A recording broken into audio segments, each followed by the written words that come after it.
read some questions. Let's read one from Twitch, our Twitch audience. Yes. Twitch, we got old school. Let's get the music going. Let's get the rhythm. Old school 71.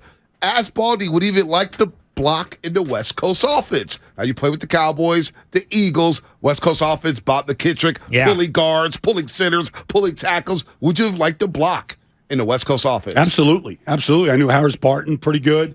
I knew the center really well. I mean, I would have loved it. I would have loved it because it was so specific. Mm-hmm. Like it took great coaching.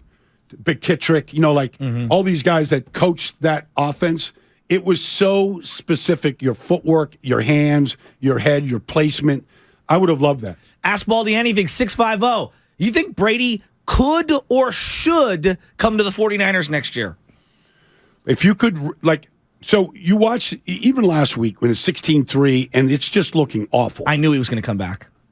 His arm, there's nothing wrong with his arm. How can you still throw a football as well as you've ever thrown it at age 45?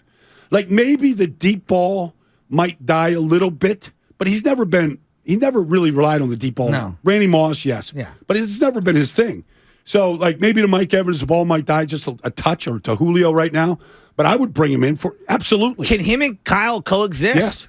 Oh, that'd be awesome. With that defense and the talent, yes, I would be interested. Were you surprised Kyle passed him over a couple years ago after they lost the Super Bowl? But weren't they trying to get the deal done? I mean, I don't know. You hear the reports that said, hey, he's marginally better than Jimmy. We decided to stick with Jimmy. That's the report. Well, that's what you have to say. You have to say that with Jimmy's still your quarterback. Even though they told Jimmy that, hey, we're going after Brady. They were transparent with Jimmy. Yeah. Well, I mean, I don't know. I would have. Nothing against Jimmy, but if you could get Tom Brady for another year, I would do it. All right, 925. How good is Jimmy Garoppolo? When you look around the NFL, where does he stack up? Why do Niner fans think that he's so great? Well, he wins. The record is right up there with Montana and Young through the number of starts. Wait a minute. He wins. Not all Niner fans think he's great. I'm just reading the 925 Jimmy text. has been the most polarizing thing to happen out here. I mean, polarizing figures in the Bay Area the last 10 years. Draymond Green, Jimmy Garoppolo, and Kevin Durant. So, but like you say, winner. No, but you said, if you look at, say the Super Bowl run, Kansas City. All right, you're up 20-10. Should you have won that game? Probably, but that doesn't guarantee anything. You've got Tyreek Hill and Mahomes on the other side, and Andy Reid. And they were rolling at the end of that game. They couldn't get stopped. I know. So at some point, is your defense good enough to make a stop? It's 3rd and 15. Mosley, yeah. I know. But if I put him on the Cincinnati Bengals right now, for example, and I put Joe Burrow on the 49ers, what does it look like? Well, I mean, San Francisco doesn't lose a game. Joe Burrow. And then what does Cincinnati look like? I think Cincinnati's a good team, but Jamar Chase isn't getting the ball on the sideline the way that Joe Burrow's delivering to the sideline. Do you see what I'm saying? Niner fans they have a tough time with this. Let's go to Joel in San Jose. Joel in San Jose, ask Baldy anything. You're on the Morning Roast. What's up, Joel? Good morning. What's up, fellas? Thank you so much for having Baldy. And Baldy, thank you so much for being you. You're the best follow on Twitter. We love you. Hands down. Breakdowns are amazing. Thank you. I want to know, you're honest and brutal. Shoot us straight. What is the deal with the turnstile that is Mike McGlinchey? And should the Niners look to retain him this offseason or walk away? Please shoot us straight. Yeah, I mean, look, Mike has struggled, in some games, and he struggles against certain opponents. He's 6'8". It's just sometimes if you're that tall, you can play offense line at 6'8", but sometimes you can get twisted, and he gets twisted. His balance isn't what you want. You want your cleats in the ground. You want a more stable base than he has. It's part of being 6'8". You looked at Havenstein last night at 6'7", but he's got a better base than Mike.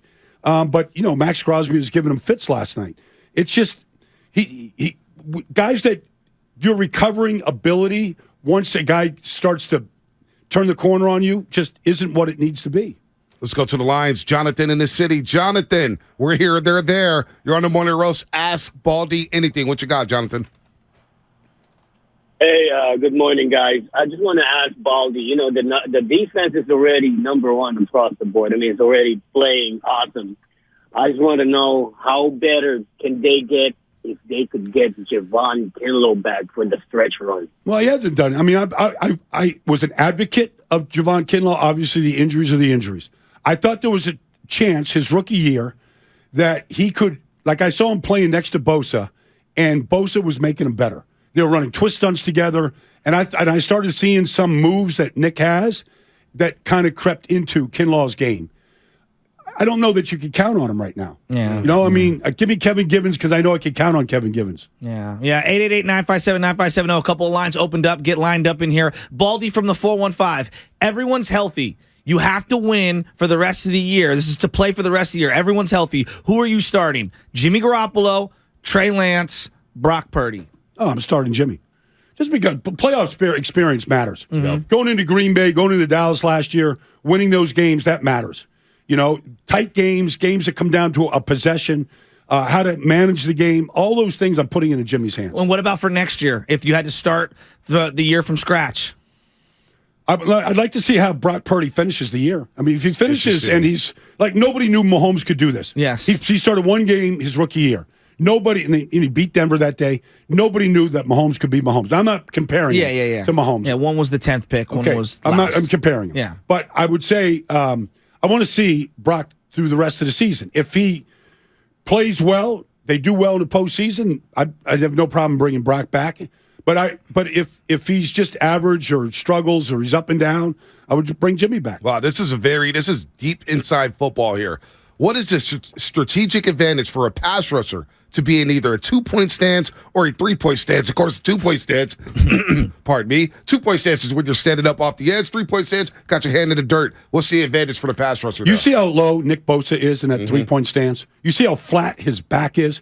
It's like going to SFO and seeing a Learjet take off. You ever see a Learjet take off? Yeah. It doesn't take off like slow. It takes off like this. Like it goes right through your midsection. That Nick can't rush the passer from a 3-point stance like that. All right, Baldy, I want to know from the 650. Your hammer curls from the 925. How much are you hammer curling right now in each arm? I really don't go above 40. Really? No, I don't need to. Like I don't need 19-inch biceps anymore. Like I just don't need that. How many days a week are you working out right now? Like I do. Like I'm going to go to hot yoga today. Yeah. Yeah. So I'm either doing hot yoga, swimming, lifting, diving. Like I call free diving a workout.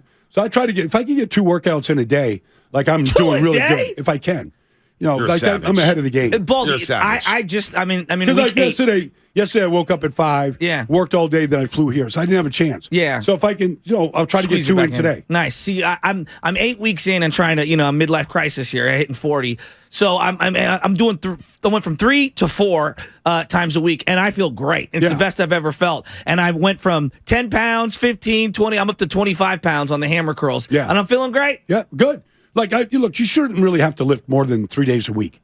You should be able to maintain everything. Yeah, like cardio's overrated. You're not going to lose weight doing cardio. No. You're only going to lose weight if you're lifting weights. Yeah. I do a lot of swimming, too. I love swimming. Swimming's great. Yeah. Let's go to James in Napa. James in Napa, what's happening? Working out. Yeah. James in Napa, ask Baldy anything. What's happening? Good morning.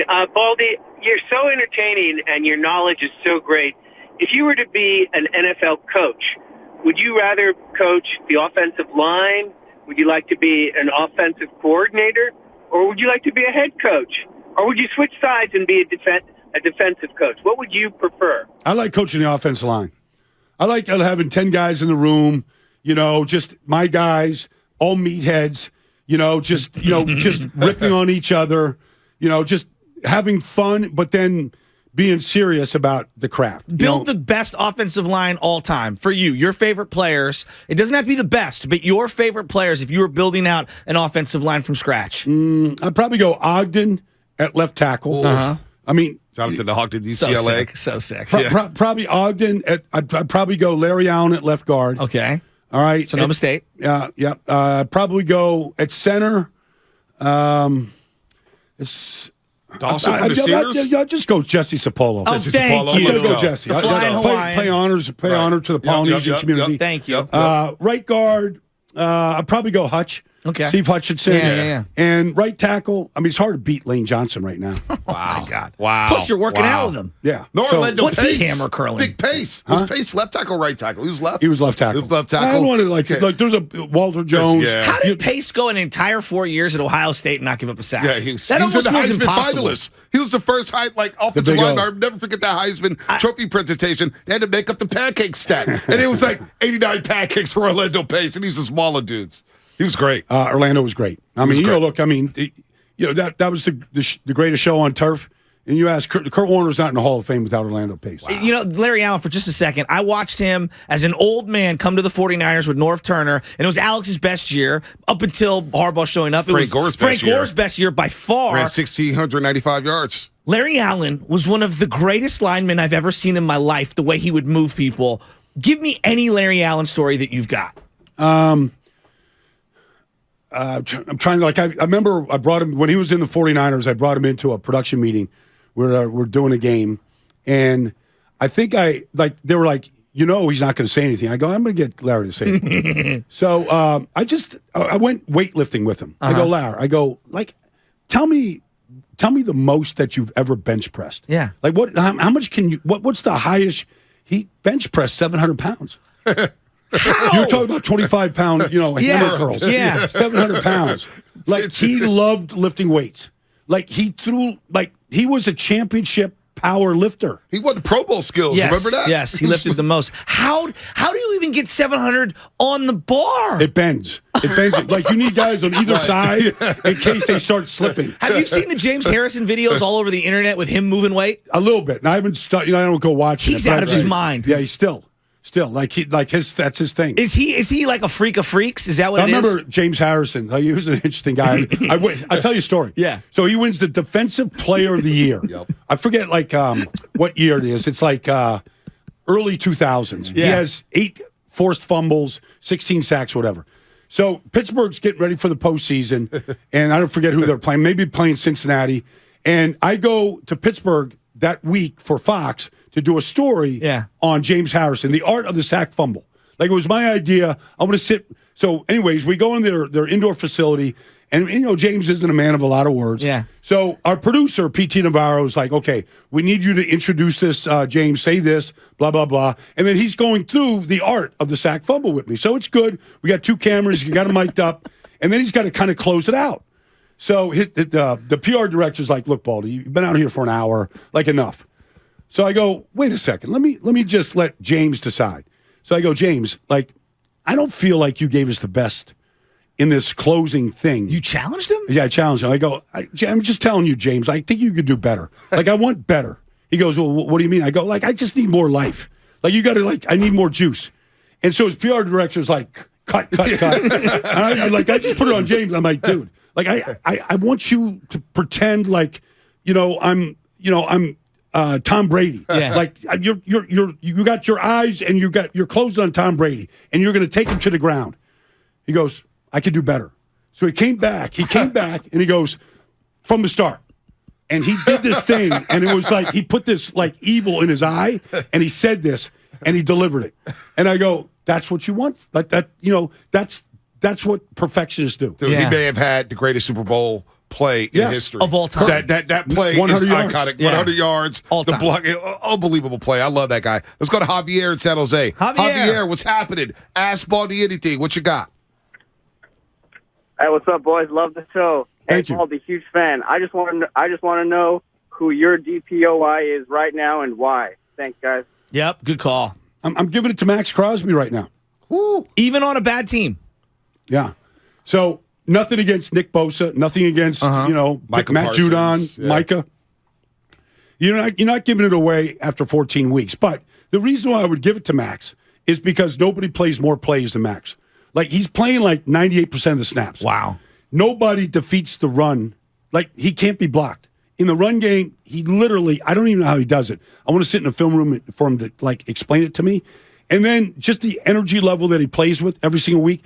Chandler Jones showed up last week against Chargers, but he really hasn't done anything all year. Yeah. They brought in Jerry Tillery, he had one good game. He's doing it by himself. At least Nick has like all these studs around him. Yeah. Like it does help. Like no, he's still ruining people. Yeah. Like he's still the force. Like and maybe Nick will win it. Like 14.5 sacks, he might get 20.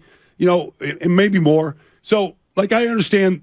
Like if the sack number's big, but if you look at the total number, the number of tackles in the run game, the number of pressures, the number of splash plays, closing games out against Denver this year, closing games out against the Chargers last week. Like he's been a closer. I know he didn't do it last night. Be good if they threw the flag late in the game a couple times, but I'm giving it to Max because of those things. 650. Well, I'm piggybacking on that. You can only have one. Ask Baldy anything. Nick or Joey Bosa? Nick. Why? Because like he, first of all, I think that he's much stronger and physically, he can beat you with moves, but he also can just collapse the pocket every single play. Gotcha. Yep. And Joey is still like he's got elite quickness and his hands are awesome and he can bend, but Nick is just so much stronger. Gotcha. Let's go to Ronnie Martinez. Ronnie, ask Baldy anything. What's up, Ronnie? Hey, what's up, boys? I love the show. Thank you. 2 questions real quick. Who would you rather have for the 40 Carr or Jimmy? Ooh, Carr, Jimmy Garoppolo for the 49ers. Who would you rather have? That's what it sounded like, right? Yep. Yeah. I'd take Jimmy.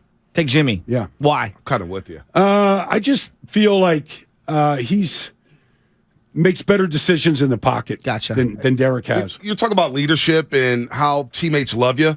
It feels like Jimmy's teammates love him a little more than Carr's teammates love him. I don't know. I can't call that. It's just maybe I'm just he's a had fan more of the success. couch. You're always going to be loved a lot more when you're winning more games. And you're going to the playoffs every year. And Derek hasn't done that.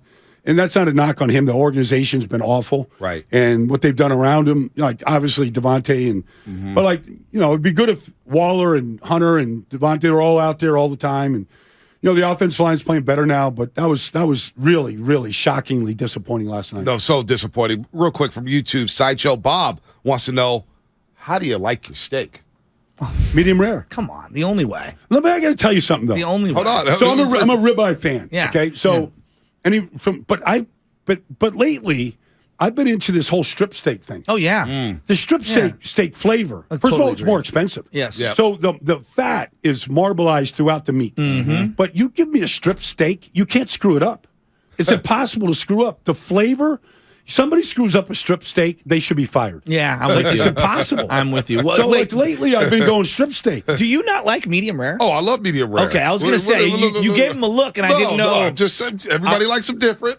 Everybody likes them different. Well, yeah, like the old I Irish like people, my they like burger it medium, well but done. I like my steak medium rare. Yeah, you got to have that little red in there. You got to have some blood coming out, right? Yeah. Absolutely. Ribeye cut. Got to love it. All right, we got a couple more here for Baldy. We could get some shout-outs if we want for 5 minutes. Yeah, and I got one shout-outs in particular, but you do yours. 888-957-9570. Line them up. I have a special one. And Baldy, you can help me with this one. 2 minutes. All right? Last one We're here. a special person. What position group do you believe the Niners should focus most on improving through next year's draft? That's Alex in the 408. It depends on who they lose because you're gonna have to pay Nick Bosa, so you're gonna lose. You're gonna lose the ability to keep certain players. I think they're. I would say like you. It seems like they've had a hard time keeping corners healthy. I know Lenore was great last week when he's gotten a chance. Travarius has been awesome, so that was a good pickup. But I would say position group. I would say offensive line. Yeah. I think you can always upgrade that. Whether it's center, like I always think, like you can upgrade the center position the way they did with Alex Mack. And when your center is great, your offensive line is usually pretty good. They haven't been able to find a center outside of Alex Mack. Weston Richburg got hurt, retired. How's Brindle been? He's okay, but he's a little. He's just not a championship player at that position. But look, you got to play who you have. Yeah, no and doubt. So he's been healthy, been durable. He's been out there every snap. Like it's been a good sign. Yeah.